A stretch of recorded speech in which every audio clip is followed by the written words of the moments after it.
ಕ್ವಾಟ್ಲೆ kitchen final ಬಂದೇ ಬಿಡ್ತು. ಯಾರು ಗೆಲ್ಬೋದು ಅಂತ ಎಲ್ರಿಗೂ ಕುತೂಹಲ ಇತ್ತು. ಫೈನಲ್ ಯಾರ್ಯಾರು ಬರ್ಬೋದು ಅಂತಲೂ ಒಂದು ಕುತೂಹಲ ಇತ್ತು. ಈಗ ಅದಕ್ಕೆ ಕ್ಲಾರಿಟಿ ಸಿಕ್ತು. ಫೈನಲ್ಗೆ ಹತ್ರ ಬಂದು ತಾಂಡವು, ಸಮೀಕ್ಷಾ, ಪುನೀತ ಇವ್ರು 3 ಜನ ಎಲಿಮಿನೇಟ್ ಆದರು. ಈ ಎಲಿಮಿನೇಷನ್ ನೋಡಿ ಎಲ್ಲರೂ ಏನು ಮಾತಾಡ್ಕೊಳ್ತಿದ್ದಾರೆ ಅಂದರೆ, ಪುನೀತ ಯಾವಾಗ ಅಡುಗೆ ಮಾಡಿದ್ರು ಚೆನ್ನಾಗಿದೆ ಅಂತಲೇ ಹೇಳ್ತಿದ್ರು. ಪುನೀತ ಫೈನಲ್ಗೆ ಬರ್ಬೋದು ಅಂತ ಅಂದ್ಕೊಂಡಿದ್ರು.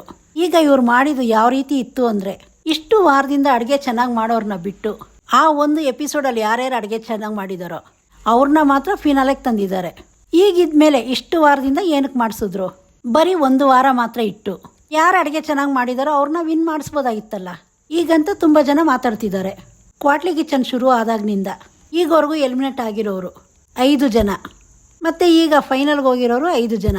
7 ವಾರದಿಂದ ಇಬ್ಬರನ್ನ ಎಲಿಮಿನೇಟ್ ಮಾಡಿ ಒಂದೇ ವಾರದಲ್ಲಿ 3 ಜನನ ಮನೆಗೆ ಕಳಿಸಿದ್ದಾರೆ.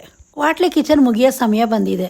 ಈಗ ಫಿನಾಲೆಗೆ ಹೋಗಿರೋರು ರಕ್ಷಿತಾ, ಓಂ ಪ್ರಕಾಶ್, ಸೂರಾಜು, ಭವಿಷ್ಯ ಮತ್ತು ಮೇಘನ. ಈ 5 ಜನ ಈಗ ಫೈನಲ್ಗೆ ಹೋಗಿದ್ದಾರೆ. ಶನಿವಾರ ನಡೆದ ಎಪಿಸೋಡಲ್ಲಿ ರಕ್ಷಿತಾನ, ಭವಿಷ್ಯನ ಫೈನಲ್ಗೆ ಕಳಿಸಿದ್ರು. ಇವರಿಬ್ಬರು ಅಡುಗೆ ಚೆನ್ನಾಗಿ ಮಾಡಿದ್ರು ಅಂತ ಸೆಲೆಕ್ಟ್ ಮಾಡಿದ್ರು ಫೈನಲ್ಗೆ. ತಾಂಡವನ, ಮೇಘನನ ಡೇಂಜರ್ ಝೋನ್ಗೆ ಕಳಿಸಿದ್ರು.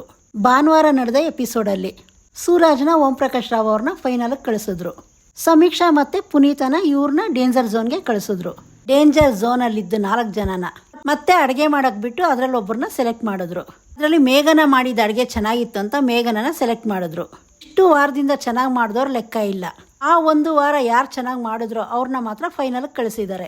ಈಗ ಈ 5 ಜನ ಫೈನಲ್ಗೆ ಬಂದಿದ್ದಾರೆ. ಈಗ ಈ 5 ಜನದಲ್ಲಿ ಯಾರು ಗೆಲ್ತಾರೆ, ಇವರು ಯಾರನ್ನ ವಿನ್ ಮಾಡ್ತಾರೆ, ಇದು ಫೈನಲ್ ಆಗಿರೋದ್ರಿಂದ ವಿನ್ನರ್ನ ಯಾವ ರೀತಿ ಸೆಲೆಕ್ಟ್ ಮಾಡ್ತಾರೆ? ಬರೀ ಗ್ರ್ಯಾಂಡ್ ಫಿನಾಲೆಯಲ್ಲಿ ಯಾರು ಅಡುಗೆ ಚೆನ್ನಾಗಿ ಮಾಡಿದ್ರು ಅವ್ರನ್ನ ಮಾತ್ರ ಸೆಲೆಕ್ಟ್ ಮಾಡ್ತಾರಾ?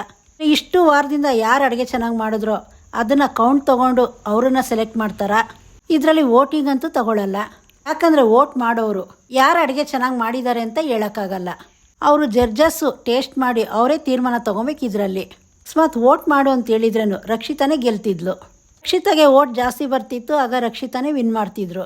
ಇವ್ರು ಅಕಸ್ಮಾತ್ ಫೈನಲಲ್ಲಿ ಗೆಲ್ಸಂಗಿದ್ರೆ ವಾರ ಎಲ್ಲ ನೋಡಿದ ಪ್ರಕಾರ ಭವಿಷ್ಯ, ಸೂರಾಜು, ಮೇಘನ ಇವರಲ್ಲಿ ಒಬ್ಬರನ್ನ ಗೆಲ್ಲಿಸ್ಬೇಕು. ತುಂಬ ಸತಿ ಇವರು ಮಾಡಿದ್ದ ಅಡುಗೆ ಚೆನ್ನಾಗಿದೆ ಅಂತಲೇ ಹೇಳಿರೋದು. ಇದನ್ನು ಪುನೀತಾಗೂ ಹೇಳಿದರು. ಈ ರೀತಿ ಪ್ರತಿ ವಾರನೂ ಅಡುಗೆ ತುಂಬ ಚೆನ್ನಾಗಿದೆ, ಮನೇಲಿ ಮಾಡಿದ ಥರನೇ ಅಡುಗೆ ಇದೆ, ತುಂಬ ಚೆನ್ನಾಗಿ ಮಾಡ್ತೀಯಾ, ಈ ಅಡುಗೆ ಹೇಳ್ಕೊಡು, ಈ ರೀತಿ ತುಂಬಾ ಹೊಗಳ್ತಾ ಇದ್ರು.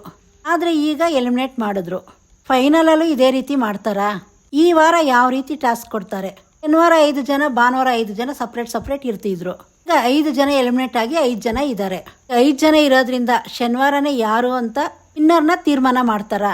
ಯಾಕಂದರೆ ಭಾನುವಾರ ಬಿಗ್ ಬಾಸ್ ಅಗ್ನಿ ಪರೀಕ್ಷೆ ಶುರು ಆಗುತ್ತೆ. ಅದಕ್ಕೆ ಇದು ಗ್ರ್ಯಾಂಡ್ ಫಿನಾಲೆ ಬರೀ ಶನಿವಾರ ಮಾತ್ರ ಇರುತ್ತೆ ಅಂತ ಅನಿಸುತ್ತೆ. ಯಾರು ಗೆಲ್ಬೋದು ಅಂತ ನಿಮ್ಗೆ ಅನಿಸುತ್ತೆ ಕಮೆಂಟ್ ಮಾಡಿ ತಿಳಿಸಿ. ನಿಮಗೆ ಯಾರು ಗೆಲ್ಲಬೇಕು ಅಂತ ಇಷ್ಟ ಇದೆ ಅದನ್ನು ಕಮೆಂಟ್ ಮಾಡಿ ತಿಳಿಸಿ. ಇದೇ ರೀತಿ ಪ್ರತಿಯೊಂದು ಮಾಹಿತಿ ತಿಳಿಸ್ಕೊಡ್ತಾ ಇರ್ತೀನಿ. ಚಾನಲ್ ಸಬ್ಸ್ಕ್ರೈಬ್ ಮಾಡ್ಕೊಳ್ಳಿ.